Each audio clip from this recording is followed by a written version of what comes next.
Obrovský požiar 3 stodôl likvidovali minulý týždeň vo Svrčinovci profesionálni hasiči. Stodoly začali horieť krátko po 8:30 večer. Podľa dedinčanov sa v nich často zabávala partia mladíkov. Obyvatelia obce si preto myslia, že za vzniknuté škody spôsobené požiarom môžu práve oni.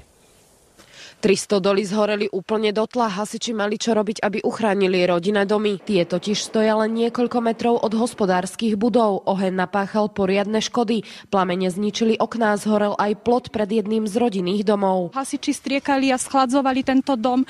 Pán sused odhential je policajt, tak on bol vnútri pri mojej mame a vlastne ju tišil a pomáhal aj mojemu bratovi chystať vodu. Kvôli silnému zadymeniu museli hasiči používať dýchacie prístroje. Hasenie požiaru sťažoval silný vietor, mraz a sneženie. Krátko pred požiarom videli susedia zo stodoly vychádzať mladíkov, ktorých pritom veľmi dobre poznajú. Oni tu furt chodili, robili tu mejdajny, všetko pili, fajčili, baby tu nosili, ráchali tu petardy. Tento Roman ako údajne tam ako podozrivý je, ktorých tam aj vodieval.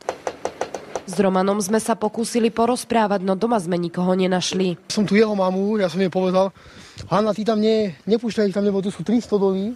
3 stodoly sena, to všetko zhorí. Pomocnú ruku už deň po požiari podala postihnutým rodinám aj obec. Výmenou skiel v oknách, ktoré boli zničené samotným požiarom. 3 poškodené domy sú tak výsledkom ničivého požiaru, ktorý majú podľa dedinčanov na svedomí práve chlapci z tej istej dediny.